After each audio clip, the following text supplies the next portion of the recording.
Sorry, we're closed.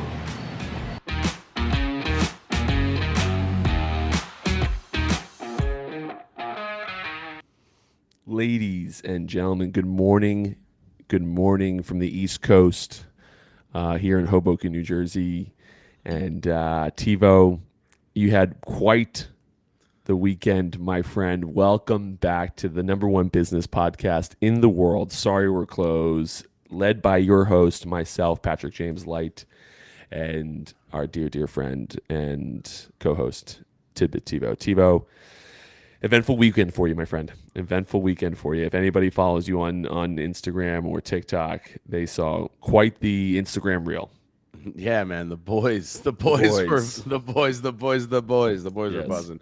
Yeah, that was one of those. Obviously, I definitely live a unique lifestyle all around. I feel like, but that's one of those weekends where, I think you look back on and 5 years, 10 years, 20 years, if you're lucky enough to make it 30, 40 years, an old man, you'll look back on those weekends and be like, man, that was a time to be alive.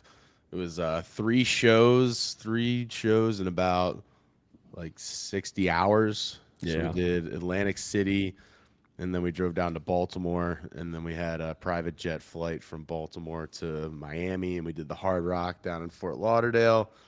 Yeah, and it was cool because we've been doing this long enough where, when we first started doing this, I was on tour. So those 10-week tours are super fun, and you get the camaraderie of being with everybody for a long period of time. And now that we're kind of just doing the fly in, fly out dates, you don't really, not that there's not camaraderie. It's just different. It's a different feel. You don't see everybody as much. You're in and you're out. You're in and you're out in these festivals. So this was a fun, long weekend with everybody and, doing something unique on one of those. That was a pretty big private jet fitting, 25 of us and all of our band's equipment. So, I've been fortunate enough to have some cool friends to invite me on some PJs, but nothing that big. That was something else. Yeah. I can tell you when watching the reel or the or the TikTok, I can't remember which one it was, but when watching it, and it pans to the rest of the boys. I was like, when does this plane end? like you just, because listen, we've been on private planes before. You see, the front part of a plane look fairly similar. Like, you can't really tell from the video like how big this plane's going to be. And then you see like the two seats next to each other. You're like, all right, so it's a little bit of a bigger one. And you're like not really sure. And then it just like kept going and going and going. I was like, the two long couches. Yeah, I was like, this dude rented out a Delta jet to go down to wherever the hell they were going. But I always find it interesting, TiVo, that when you talk about like weekends you look back on, like even at my older age where I don't recover as well, and so like I'm not doing quite as well the next day. Sometimes I'm like, gosh, I should have had 2 less drinks, and it would have been just as much fun, but I wouldn't feel like this. But as time passes and the hangover passes, you eventually look back and you do remember not feeling great, but like it's almost a part of what makes the story great is that, like look back at my brother's wedding, back in May, we had a great time. Right. And, I had to give a speech. I know I went over this on the show. I had to give a speech, obviously a little anxious to give the speech. So I want to get up there. I don't mind private or public speaking, but like I like to get up and get going. Like that's when the moment I start talking, the nerves go away. So I wanted to do it. I wanted to get going, and I knew I could really enjoy the wedding and the reception after the speech. I just wanted to get that out of the way, and so, we're going, and like so maybe I have 2 drinks before. Usually I have like, in an event like that, maybe 3 to 5 drinks, right, over the course of a long period of time.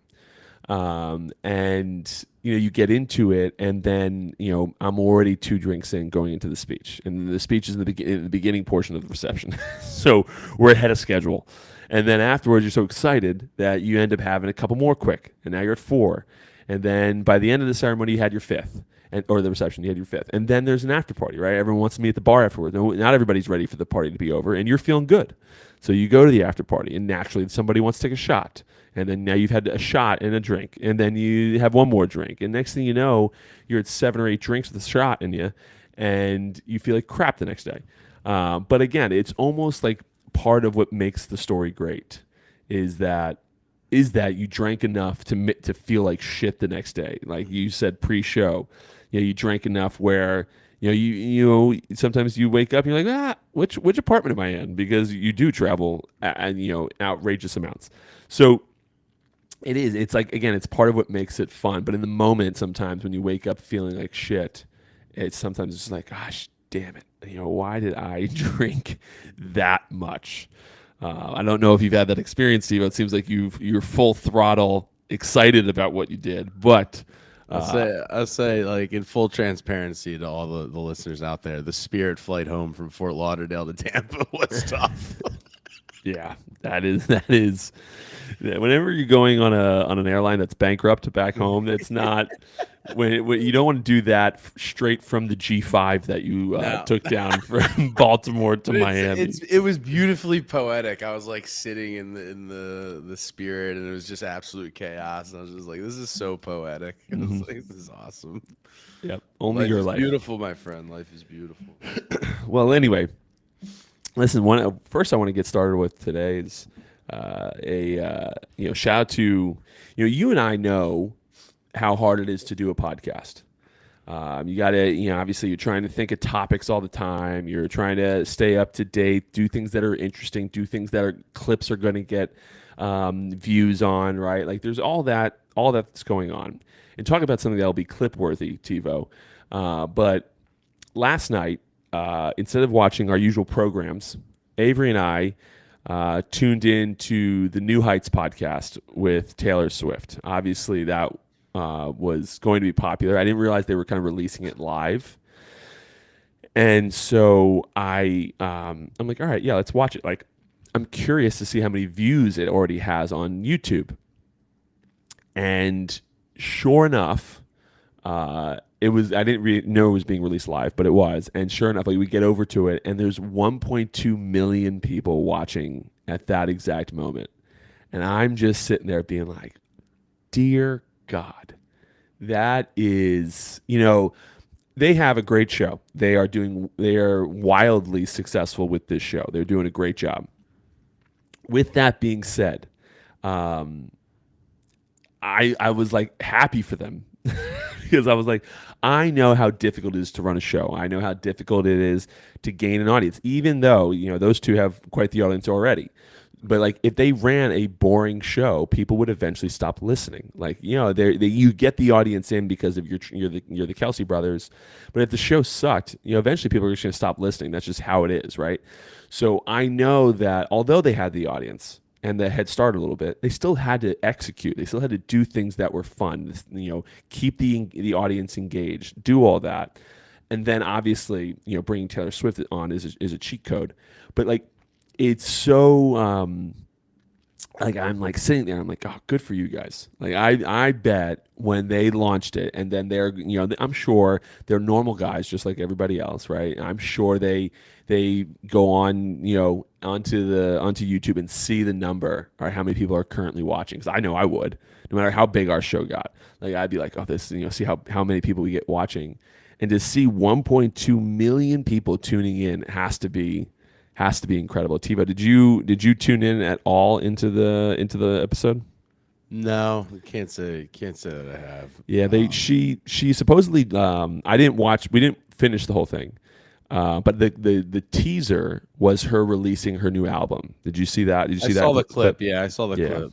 Yeah. So the teaser was her releasing her new album, which obviously is going to get a ton of people. Like I had like Avery's friends who I follow on Instagram and stuff, like posting the New Heights podcast. And I'm just like, oh my goodness.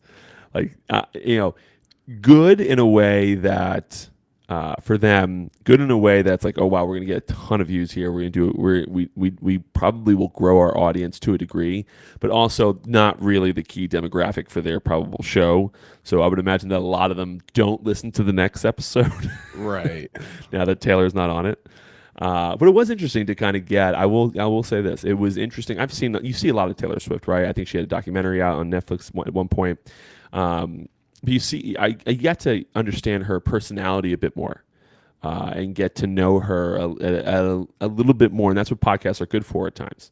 And so, it was interesting to kind of see that dynamic between her and Travis. She talked about the Scooter Braun stuff. She didn't mention Scooter at any point, but they did talk about, her trying to get her masters back and how she actually got a little teary-eyed on the show because she was so excited to have had the chance to get them back, because apparently she had tried several times over with different companies to try to get them back. And, for one reason or another, things didn't happen or didn't go their way. So I think that she was obviously, it was good to hear kind of how she went about that and how she kind of attempted to pull this off. And now she does. She finally has him back. So it was, I will say, TiVo, I'm not a Swiftie by any stretch of the imagination. I do enjoy some of her music. But it was interesting to watch her dynamic. It was interesting to watch Jason Kelsey try to steer the podcast. Like clearly has notes, clearly prepared for the show, trying to steer the conversation for quality questions for Taylor. Like Travis was more so just there.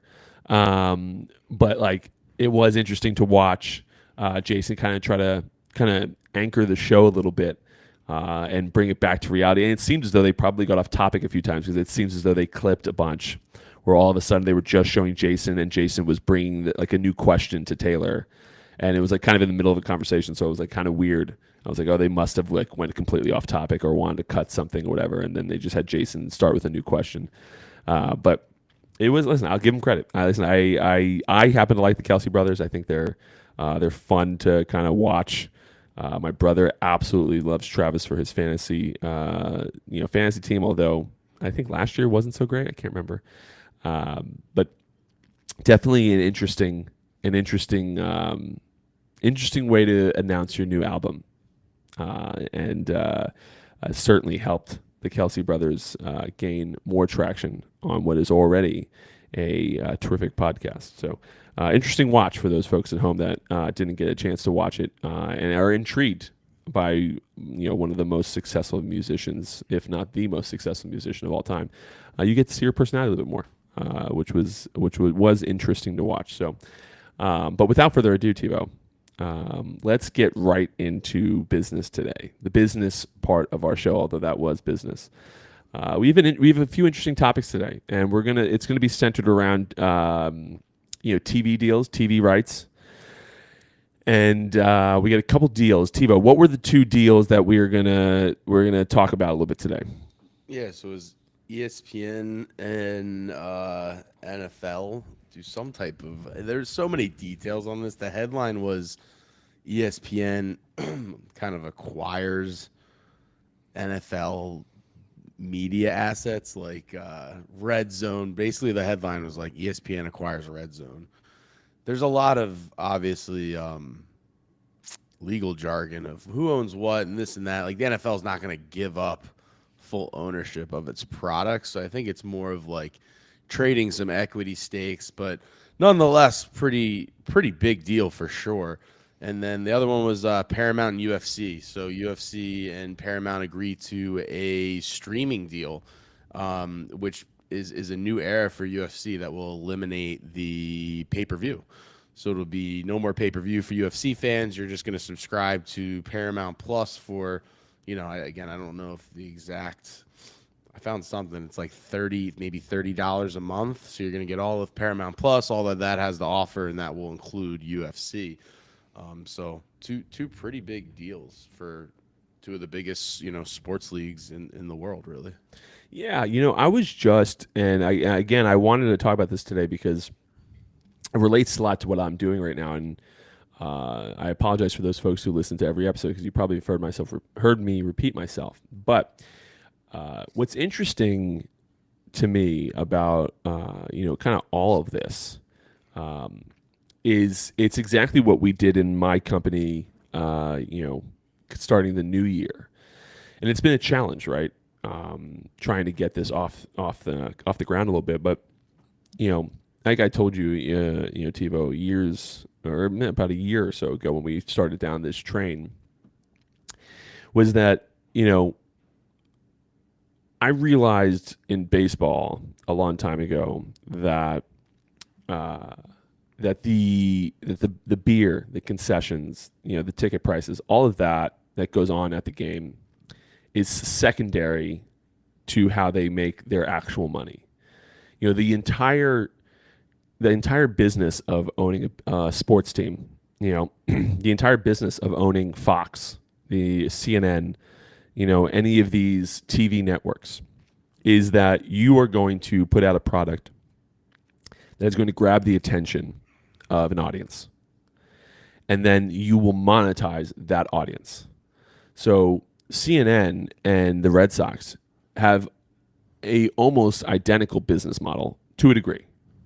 I would say at a high level, because obviously now, you know, you're looking at sports franchises now that are now buying a property around them and building up and making the area nicer and so on and so forth. So excluding all that, but from the start, before all of that kind of evolved into that, you know, they are very similar business models. It's, I'm going to do something that is going to draw in a great audience, an engaged audience, and then from there I'm going to monetize that audience. And you know, when you see these TV rights deals, you know, that is where these teams make most of their money. You know, these are billions and billions of dollars of TV rights to show these games, because they do that. You know, the Major League Baseball or the NFL. Let's use the ones that we're talking about. NFL partnered with who? ESPN. NFL and ESPN, yeah. Yeah. So you partner with ESPN, is another network that is all about attention grabbing. So NFL partners with ESPN, which is almost like, I don't know if partnership's the right word. There's some like asset acquisitions going on. Interesting. So let me explain a little bit. Here's my summary that I got. So excuse me. Assets ESPN will acquire. ESPN will acquire NFL Network, both linear and digital rights. ESPN will acquire NFL Redzone. That's huge. Linear channel distribution and brand ownership.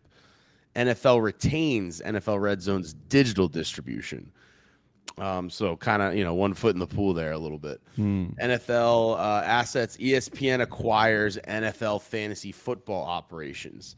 In exchange, the NFL receives a 10% equity stake in ESPN. Obviously, it's going to be valued in the billions of dollars.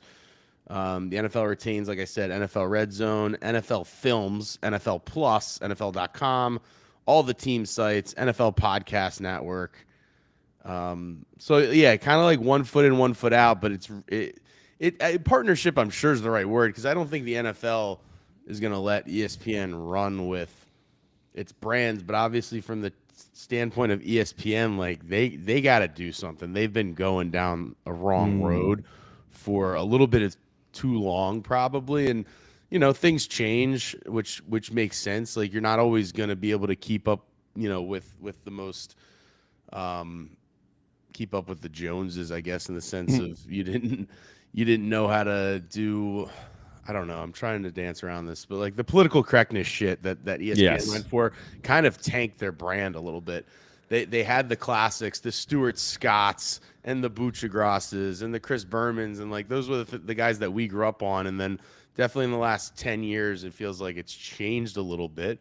And some stuff is good. You're bringing in new sports and you're trying to promote this, promote that, and try new things. But like, you can try new things without totally giving up on what got you there.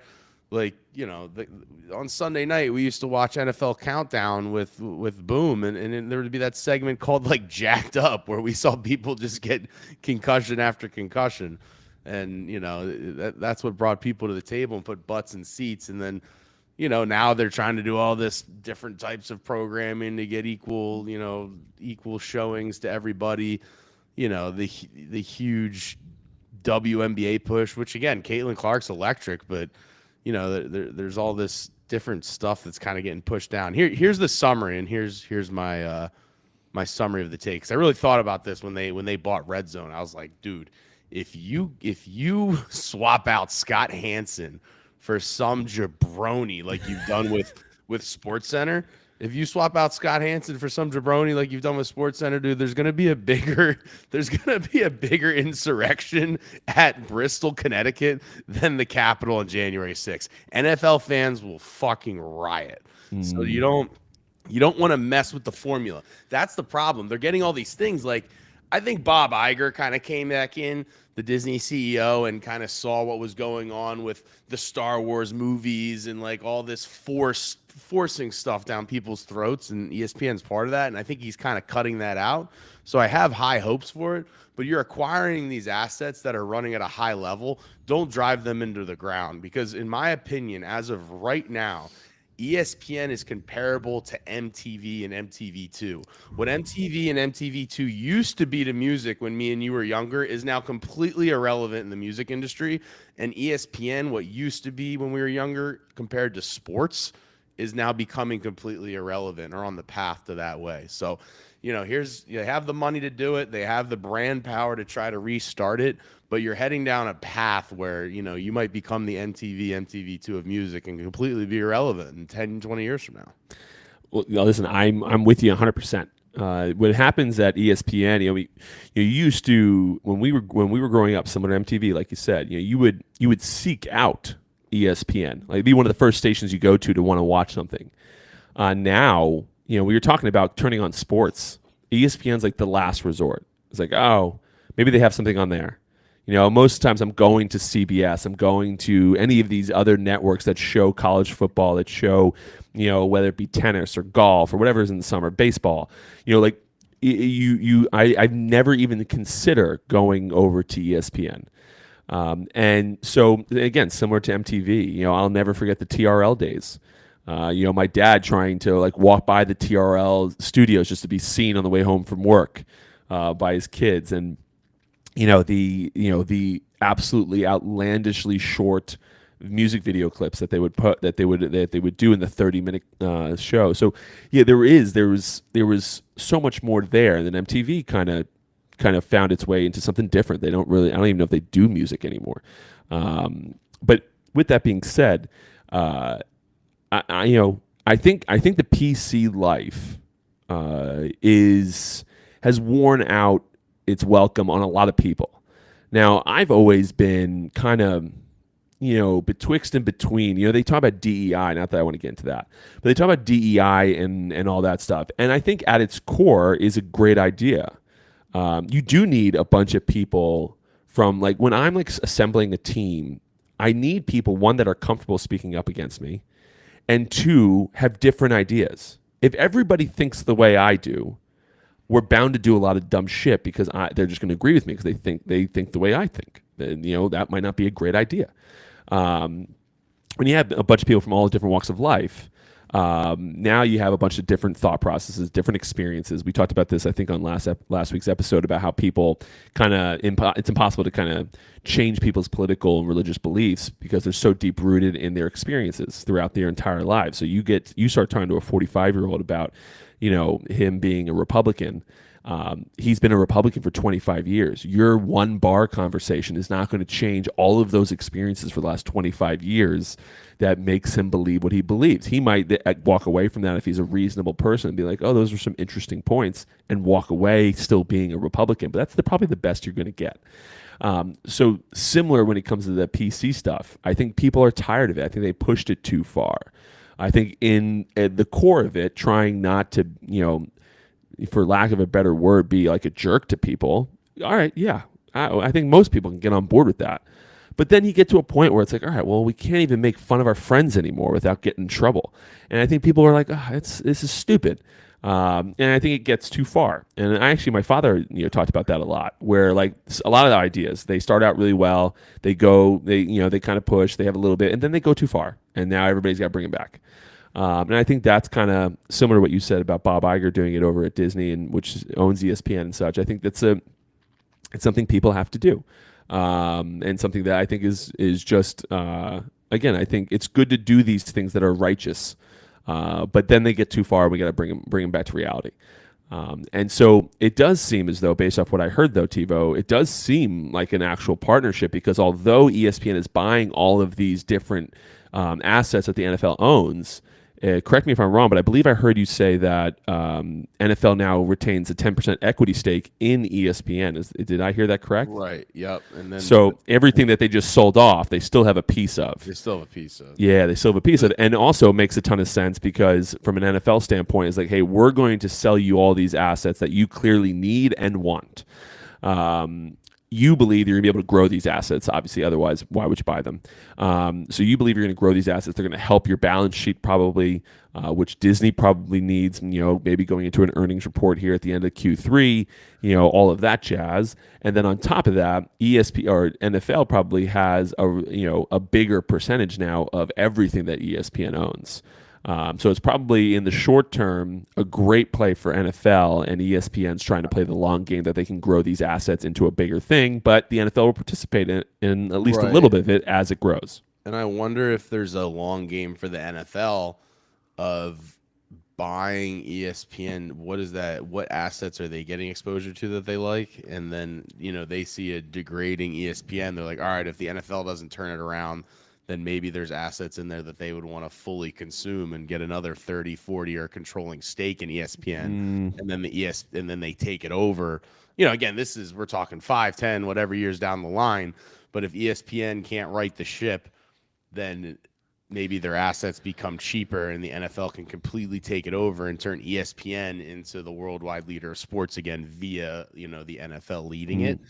Maybe there's definitely some type of gambling thing in there. Obviously, ESPN partnered with Penn Gaming after Penn left Barstool, and that's been an absolute flop. And poor Penn, man. That Penn just keeps taking L after L. I mean, I was there during the Barstool era, obviously, and saw that transition going on, and that's why I ended up getting out of there. That management came in and had no idea how to operate inside the Barstool walls. So then they want to go and they want to do ESPN and Disney and the Disney Bet, like bet with Greeny, have a bagel and schmear and the Greeny over, like just corny shit that nobody was really vibing with. The ESPN numbers stink on ESPN Bet. So now they're like, oh, we're going to get the NFL and that's going to pump our numbers. Not entirely sure. Will be interesting to see. Obviously, they're going to get much better personalities around the NFL probably to get in there and try to get people to download their thing.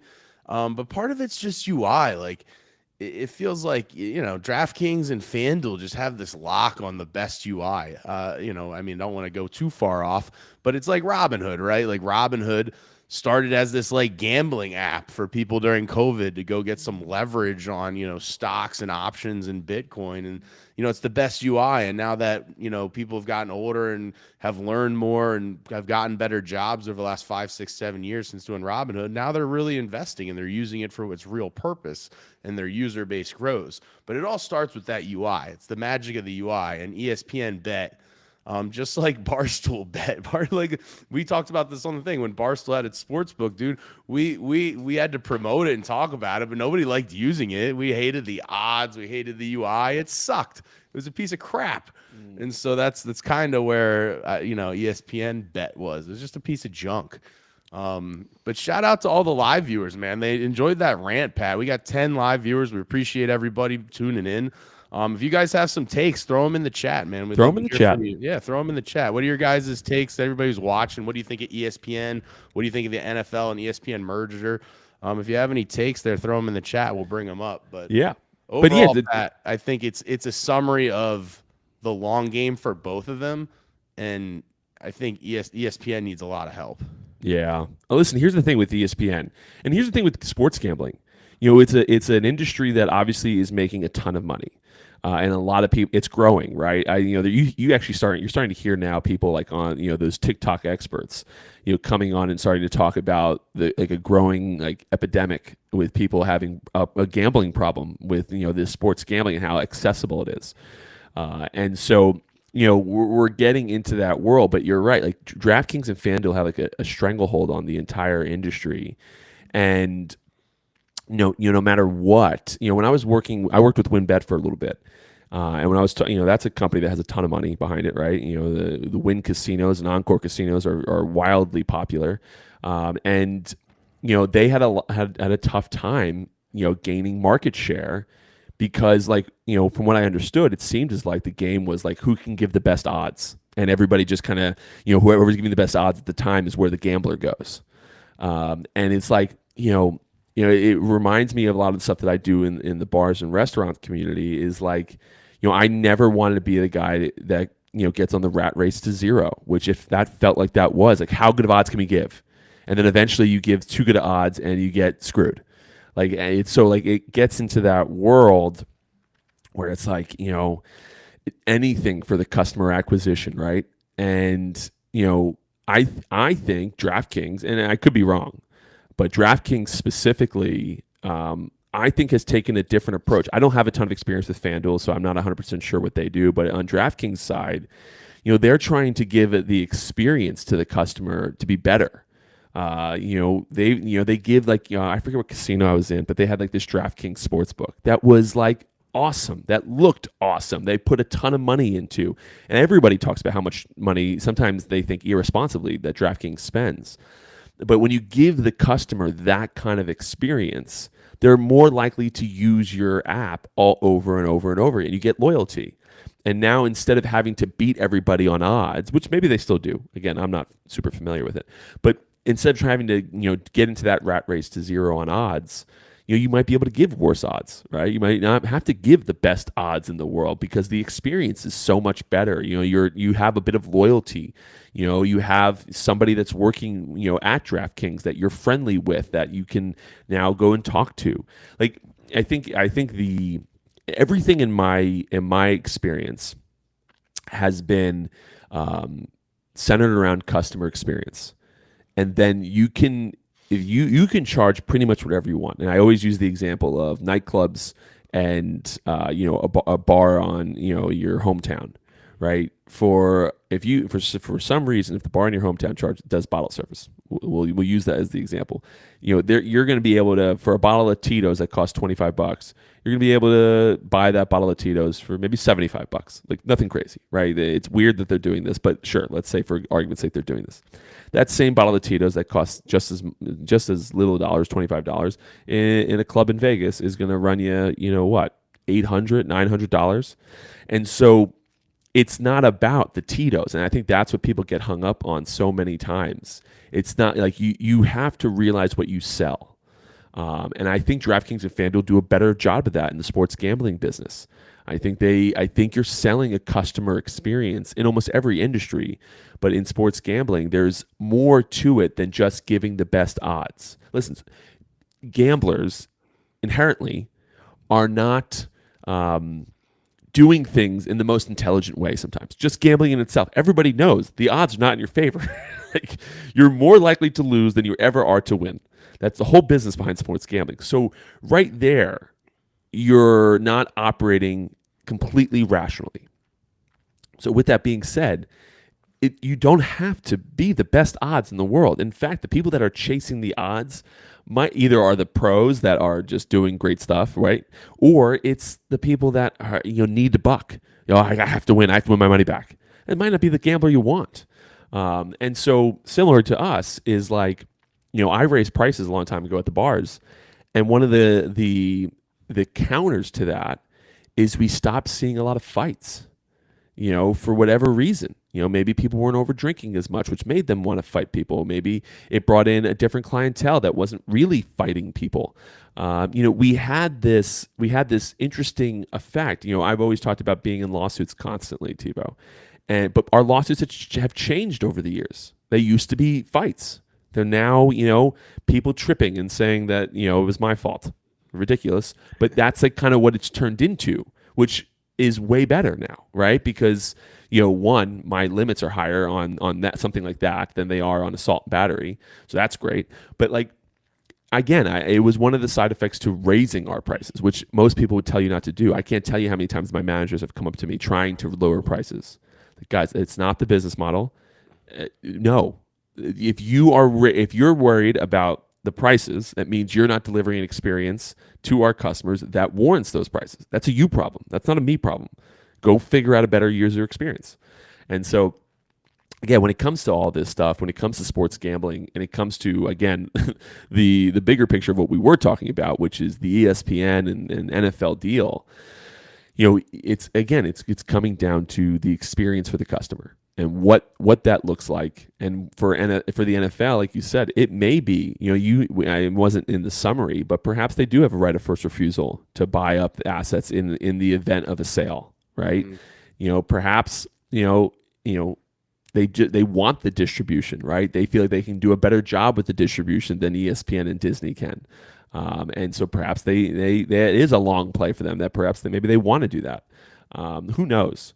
But it is an interesting deal, because I did see, I don't know if you saw this, Roger Goodell I don't know if it was recent, because you know how algorithms work nowadays. You might see something from months ago. But I saw Roger Goodell, mention that he was not a competitor of Major League Baseball and the NBA. He was a competitor with Apple and Google.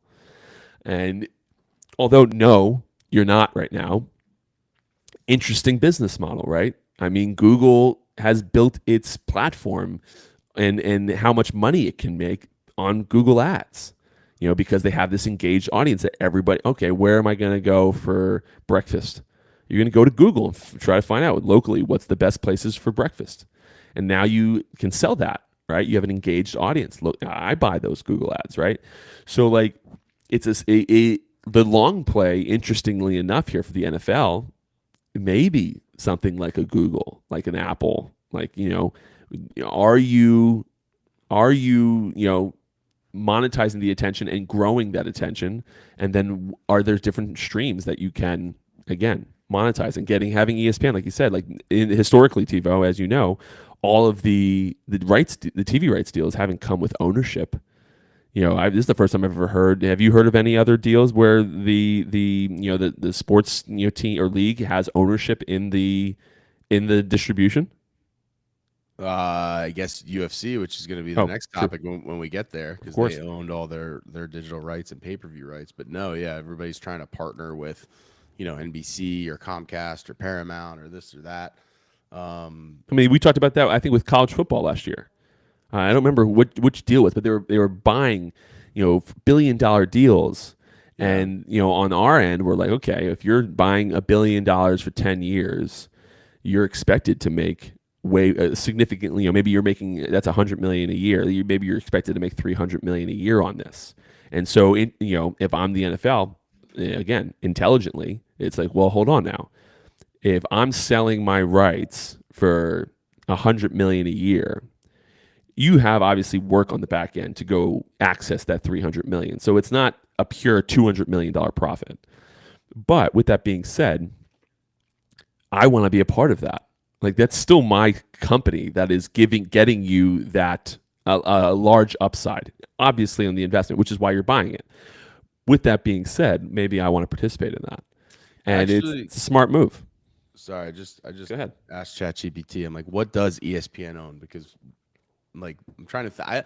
I understand why ESPN wants this deal. That totally makes sense to me. I was kind of just I'm trying to figure out the NFL angle, and here's what makes sense on the quick Google is like, ESPN has these contracts which are going to change, but with the NFL in the room, they're definitely gonna have more sway of owning that college football angle. So ESPN, obviously, we all know the ESPN channels, but they also have the SEC network. They own the Longhorn network, and so kind of trying to figure out.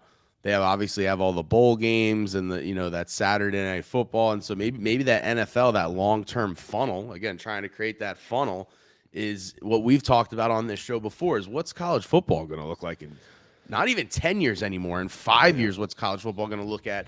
And the NFL, it would totally make sense. We've talked about this on the program. This is kind of a fun full circle moment, actually, of like trying to figure out that college football super league.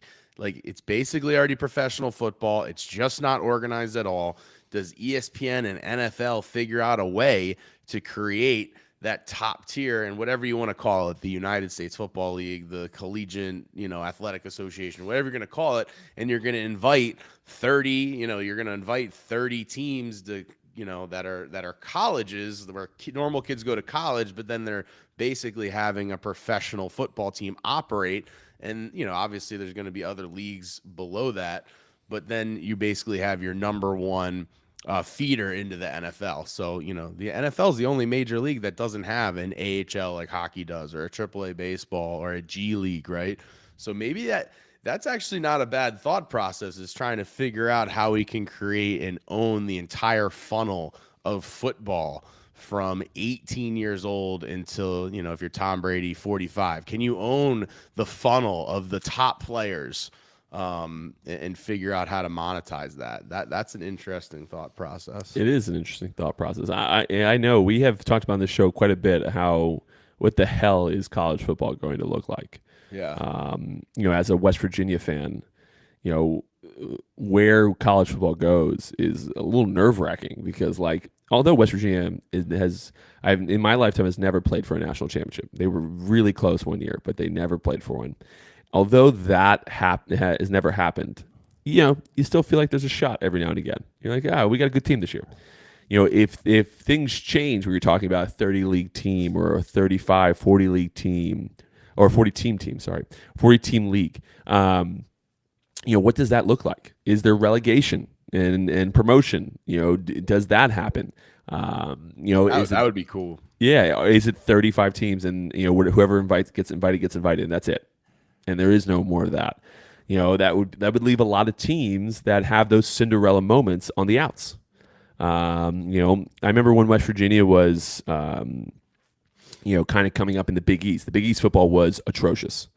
And that was always like the issue with West Virginia is like, oh, you know, yeah, they're undefeated, but they played in the Big East. They're playing UConn. UConn sucks. You know, like, so like it was always that kind of point of contention. And then there was a big moment, this is dating myself, but, you know, years and years and years ago.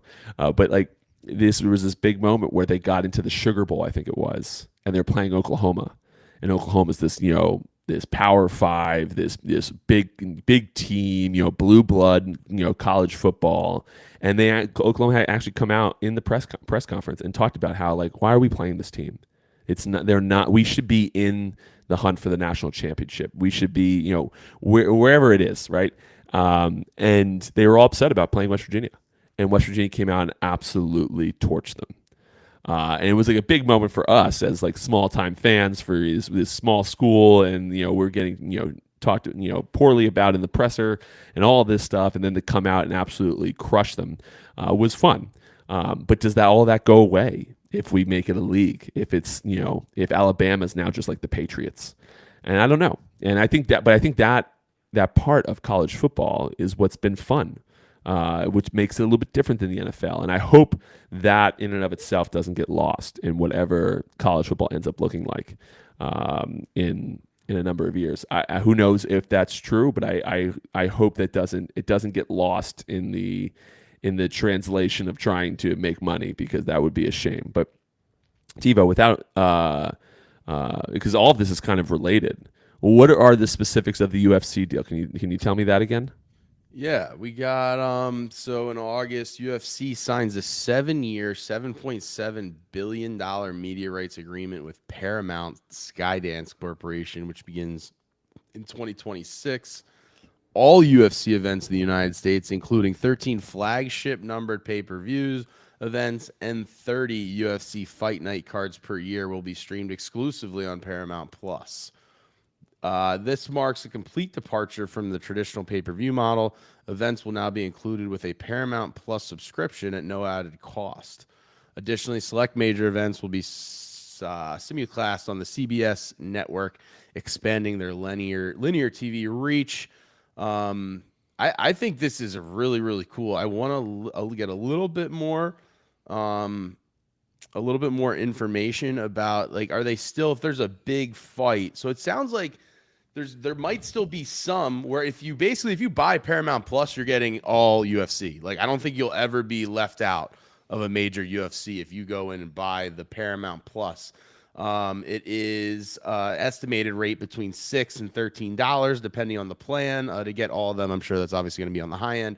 But if you buy that high end of, let's just call it $15 a month for Paramount Plus, you're getting all that they have to offer. I mean, they own The Office, I believe, for a while. Or maybe that was Peacock. But yeah, it's hard to keep track of all this stuff, right? And that's been the problem for all these streaming things: ESPN Plus, Peacock, Paramount Plus, Netflix, HBO. whatever, all this bullshit. It's like they got to the point where not a lot of them were bringing value, right? And it's kind of like we talked about with the gambling stuff. There's not a lot of value. The UIs suck, and it's a race to zero to figure out how much or least you can charge for how much or least the experience is. So I feel like we're starting that cycle of, okay, there's too much of this shit. Who's actually going to fold shop? A couple of them already have. And then who's actually going to bring some real value? And so it seems that Paramount and Skydance, which just did their own merger because Paramount on its own was struggling. So Paramount and Skydance merge. I know their stock's absolutely rocketing this week. I think it's up 30% on not just the UFC news, but some other news as well. And I think for UFC fans, I mean, if you love UFC, if you're one of those people, and I have friends that watch, like, they do jiu-jitsu and they listen to Joe Rogan every day. And I think, they watch every fight. Like, I think that's a steal, honestly. I think they're the real winners.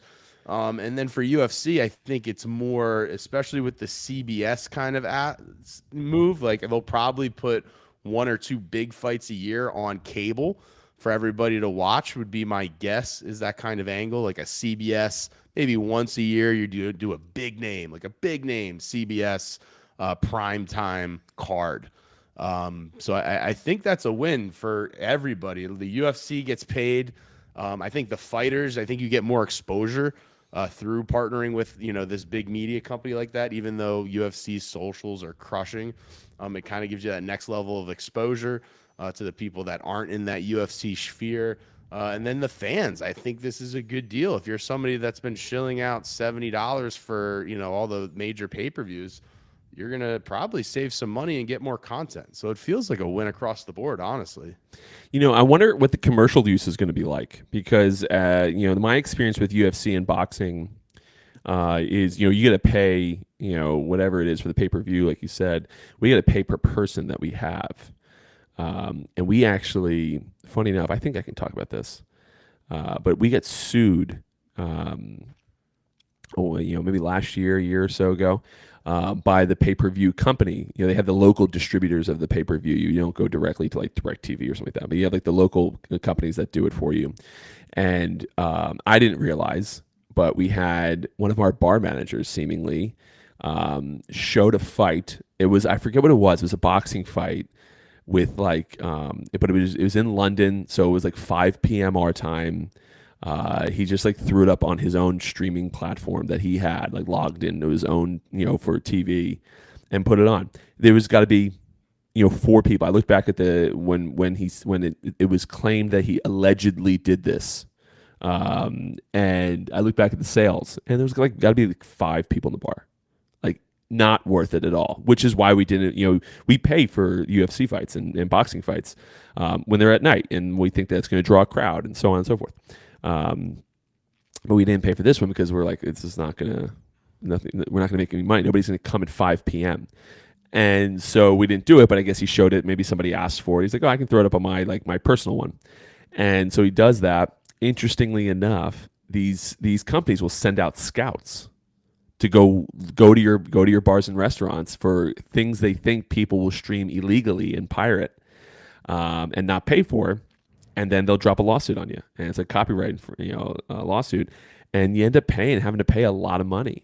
Luckily, they were reasonable people. I'm a fairly reasonable guy. If somebody catches us doing something that we're not supposed to be doing, even if it's not me specifically, I'm not trying to take one over on anyone. Like me and the manager had a conversation about it, but outside of that, okay, listen, where are we going to go with this lawsuit? And let's have a conversation about it. And so, you get to a reasonable place. They weren't trying to kill us.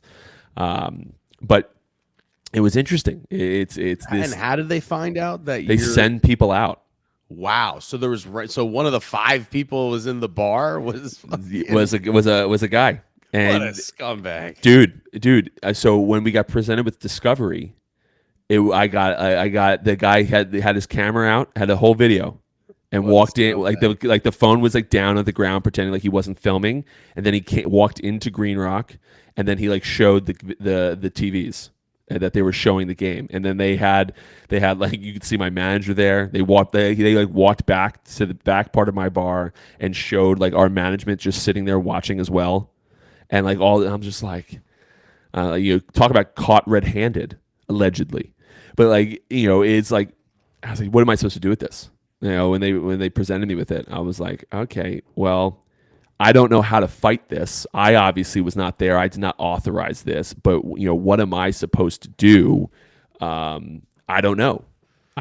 So I just, we came to an agreement, obviously, but it was, this is, so again, this is all to say, when YouTube bought, the what is it called? It's not Redzone. It's the other one, where you can watch a bunch of games all at once.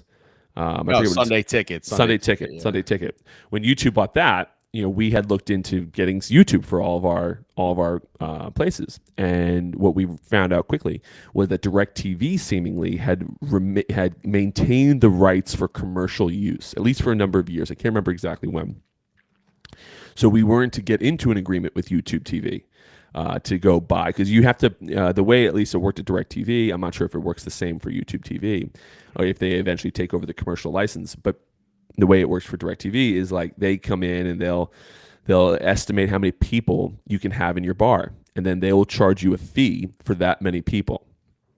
And so, instead of you buying one, like you talk about with Paramount here, instead of me buying one $15 Paramount Plus subscription to be able to show all UFC fights, there's likely either Paramount Plus does or somebody else behind the scenes owns the commercial license that charges me way more. So I'm curious to see on the commercial side, it will be interesting to get your take from, do you have to go buy this Paramount Plus, or is there going to be some industry feed? I'm sure they're, like you just said, 100%. They're not going to let listen, it would be lovely, but there's no way in hell they're going to let me buy the UFC fights for $15, for 1,000 people across my bars for $15. Yeah. It's just no way they're going to let that happen.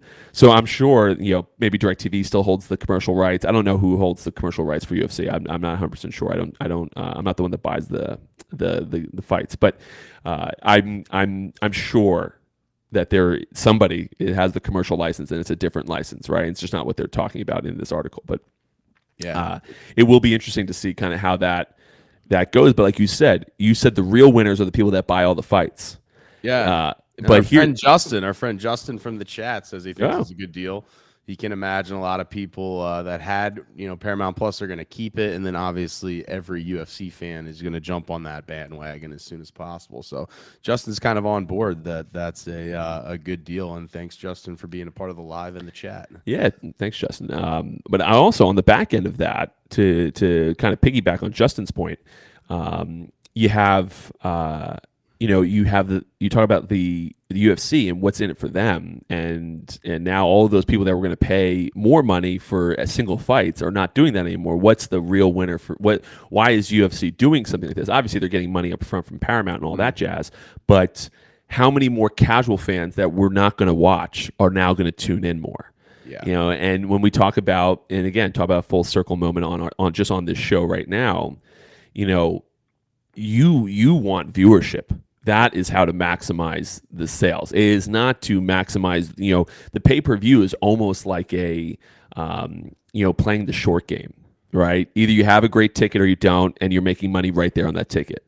But if you can then go make it affordable for the masses to watch, similar to the NFL, similar to Major League Baseball, similar to the NBA, if you can make it so the masses can watch and the casual fan can tune in even when there's a card that they might not have any interest in. Now you create fans of the UFC, you create fans of the up-and-comers, right, that people weren't watching now because they weren't, one of the big names. So you create this larger community that allows you now to then go sell your distribution, or you sell your distribution rights at a much larger scale, and you make more money on the back end. So the pay-per-view was almost the short game, and now they're kind of transitioning into the long game. Yeah. Because again, I was actually talking to Avery yesterday, my fiance, and I was telling her about I was like, you look at Love Island, and you see Love Island US. I'm seeing the clips from Love Island USA cast. They're going to clubs and everybody's taking pictures with them and all that stuff. and I don't mean this offensively to any people on Love Island, but there is not a talent there. Yeah. What is there is relatability, and the only reason that they are famous is because they're relatable. But the real only reason now is because they got distribution. If you broadcasted, Avery, for example, over the course of 6 weeks, right? You see on that show, some people go off onto stardom, some people aren't as popular, right? Because it's relatability and what people, or not even relatability, it's interest. There's a lot of people that I feel like are like cancers on these shows that I'm just like, how are people liking this person? But it's all because they want to watch it. It's not that they're like, yeah, this is so relatable. No, they're like, wow, this is a disaster scene I want to watch. It's like a car crash. You want to watch it. So like, it's distribution at its core is that there's nothing here that these people on this Love Island show can do that others can't. It's just that they're now being streamed to millions of people every day. And so they create this relatability. People relate to them, or they want to watch the car crash, and then they have this following. And they got a couple screws loose. Like nobody's. That's what I'm saying. The car crash model. Yeah, that's like crazy. when, for example, and again, I don't want to talk poorly about anybody, but there was a girl or a woman on this show this last season, and she definitely was. I don't know how anybody could watch that show and be like, this she's normal. Like there are definitely some screws loose. I mean, there were real conversations happening with people talking about how it's probably not good for her mental health to even be on the show. Like someone's got to take her off the show. And so you got to that level, but it's talk about watching a car crash and watching all, like people wanted to watch it. And it probably was for great ratings. And now she's wildly famous. She's dating probably some celebrity. I don't know if she is, but I assume she is. Like, you have this. And again, it is because she's a little crazy. And like people are like, I want to watch this unfold, which is crazy, in and of itself. It almost makes us a little crazy for wanting to watch crazy. But like that's kind of that is how these shows go, and they become this again, they become famous because of the distribution. And so when you're talking about the UFC, let me relate this back to the UFC, Tebow, and this weird circle from Love Island to the UFC. But you're talking about growing the UFC brand and making it more valuable. You want those lower guys on the early parts of the ticket to start gaining a following. And the only way for them to gain a following is have larger distribution. You need them to be seen. Now they have an actual talent. They're fighting people. They're not just being relatable about within their personal lives, although that is another way to do it. But people will tune in early. They'll make a day of it, like football does. Fantasy football made me fans sometimes of defensive linemen that would never have cared about in the past. And now I'm like, I need you to get a sack here, buddy.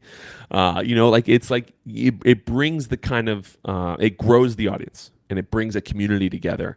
And I think it ultimately will be a good play for UFC, even though they might lose a little money in the short term.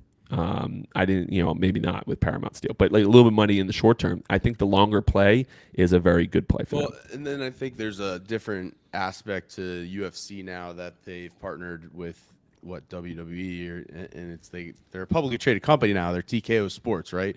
So you can publicly, buy them. And so being a public company, you have these revenue, quarterly, earnings and all that stuff. So I feel like the model, and again, I have clearly not been in these boardrooms, but the thought of sitting in the boardroom of TKO Sports is, okay, instead of these pay-per-view models, why don't we try to, the streaming and all this stuff is at an all-time high with people wanting rights to big things. Why don't we try to get our revenue a little bit more less volatile with these this pay-per-view did good, this pay-per-view didn't. Instead of trying to figure out our pay-per-view run rate, why don't we sign these big deals worth billions of dollars? Therefore, we know our run rate over the next 5 to 8 years, and we can figure out what we want to do to invest in to keep growing. That's kind of a thought process that I had, being a publicly traded company is you might be leaving some on the table, but that's what business, right? That's why you're going to Paramount, so they can make a little money, and then maybe we can partner and do different types of things, because we know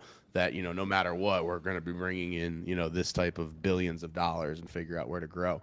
But One more thing on the UFC, our buddy, I don't want to mispronounce his name, but I believe it's Yave. He said he's loving the stream, and he was wondering, Pat, even though we're talking the business side of UFC, we're not UFC experts, but he was wondering, there's a big fight this weekend, UFC 319, who we got, and so I'll bring up the card here. We got DDP, the current champ of the middleweight class, and he's fighting undefeated Kamzat Chamav. I'm probably butchering that name.